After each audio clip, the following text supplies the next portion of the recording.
വിദ്യാർത്ഥികളിൽ രാഷ്ട്രബോധം വളർത്തുന്നതിന്റെ ഭാഗമായി തിരുവനന്തപുരത്ത് യൂത്ത് പാർലമെന്റ് സംഘടിപ്പിച്ചു. കുന്നത്തുകാൽ ശ്രീ ചിത്തിര തിരുനാൾ റെസിഡൻഷ്യൽ സെൻട്രൽ സ്കൂളിലെ ഒരു കൂട്ടം വിദ്യാർത്ഥികളാണ് പാർലമെന്റിന്റെ ചെറുരൂപം അവതരിപ്പിച്ച് ശ്രദ്ധ നേടിയത്.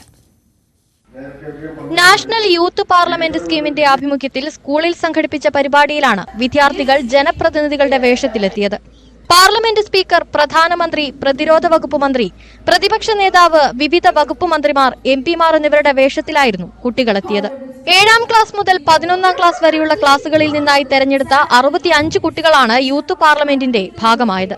സ്റ്റേറ്റിലെയും പ്രശ്നങ്ങൾ എന്താണെന്ന് പഠിക്കുകയും അതിന് ഈ ഗവൺമെന്റ് ഇപ്പോൾ എന്തൊക്കെ കാര്യങ്ങൾ നടപ്പിലാക്കി എന്നുള്ളതും അതുകൊണ്ടുള്ള നേട്ടങ്ങളെക്കുറിച്ചും വ്യക്തമായി കുട്ടികൾ പഠിച്ചിട്ടാണ് ഈ സഭയിൽ എത്തിയിരിക്കുന്നത്.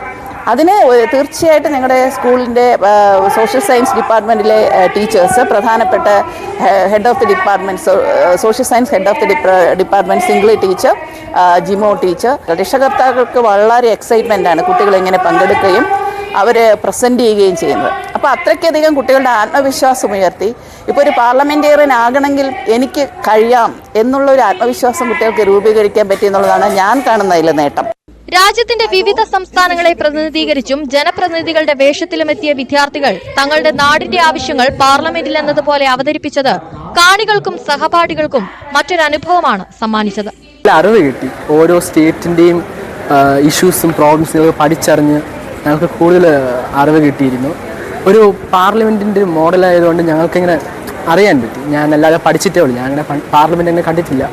അപ്പോൾ ഇങ്ങനെ ഒരു മോഡലായിട്ട് ചുരുങ്ങിയ സമയത്ത് ഒരു മോഡലായിട്ട് കിട്ടിയപ്പോൾ എനിക്ക് അറിയാൻ പറ്റി. ഇങ്ങനെ ബില്ല് പാസ്സാക്കുന്നത് എങ്ങനെ, അല്ലാതെ ചിട്ടവട്ടക്കാർക്ക് എങ്ങനെ എന്ന് എനിക്ക് മനസ്സിലാക്കാൻ കഴിഞ്ഞു.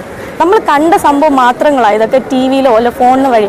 പക്ഷേ ഈ സംഭവം നമ്മളെ കൂടെ പഠിക്കുന്ന പിള്ളേർ ഒരു മിനിസ്റ്ററിൻ്റെ രൂപത്തിൽ, ഇപ്പോൾ ഫിനാൻസ് മിനിസ്റ്റർ ആവട്ടെ, എന്തുമായിട്ട് ഒരു ബില്ല് പാസ്സാകട്ടെ, എന്തൊക്കെ പ്രൊസീജിയർ നടക്കുന്നു, എന്തൊക്കെ പ്രോസസ്സ്, അതിൻ്റെ ബാക്കിൽ ആരൊക്കെ എന്തൊക്കെ പറയും. ഒരു കൂട്ടം ആൾക്കാർ അതിനെ സപ്പോർട്ട് ചെയ്യുന്ന, വേറെ കൂട്ടം ആൾക്കാരെ സപ്പോർട്ട് ചെയ്യുന്നില്ല. എന്നാൽ പോലും ആ ഒരു സ്പീക്കർ ആയാലും ഇവിടുത്തെ മെയിൻ ഹെഡ് ആയാലും അവർ അതിൻ്റെ ഒരു മെയിൻ ആൻസർ, ദ കറക്റ്റ് വേ, അതാണ് നമ്മൾ പീപ്പിളിന് വേണ്ടി, നമ്മളെ സിറ്റിസണിന് വേണ്ടി നമ്മളെ ഗവൺമെന്റ് ചെയ്തു കൊടുക്കുന്നതെന്ന് ഒരു അനുഭവം കേട്ടിട്ടുണ്ട്. 1.25 മണിക്കൂറോളം നീണ്ടുനിന്ന യൂത്ത് പാർലമെന്റ് സെഷനിൽ ബിൽ പാസാക്കൽ, ചോദ്യോത്തരവേള, പുതിയ അംഗത്തിന്റെ സത്യപ്രതിജ്ഞ തുടങ്ങിയവ വിദ്യാർത്ഥികൾ അവതരിപ്പിച്ചു. പരിപാടിയുടെ ഉദ്ഘാടകനായി എത്തിയ മുൻ കേന്ദ്രമന്ത്രി വി മുരളീധരൻ വിദ്യാർത്ഥികൾക്ക് പാർലമെന്റ് നടപടിക്രമങ്ങളെക്കുറിച്ചും പ്രോട്ടോകോളുകളെക്കുറിച്ചും വിവരിച്ചു നൽകി.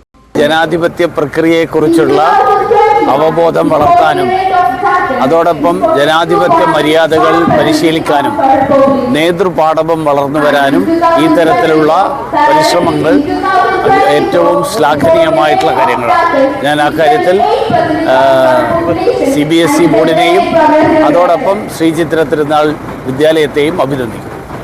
അധ്യാപകരുടെയും രക്ഷകർത്താക്കളുടെയും സഹായത്തോടുകൂടി 4 ദിവസം കൊണ്ടാണ് യൂത്ത് പാർലമെന്റിനായി വിദ്യാർത്ഥികൾ തയ്യാറായത്. ന്യൂസ് 18 നെയ്യാറ്റിൻകര.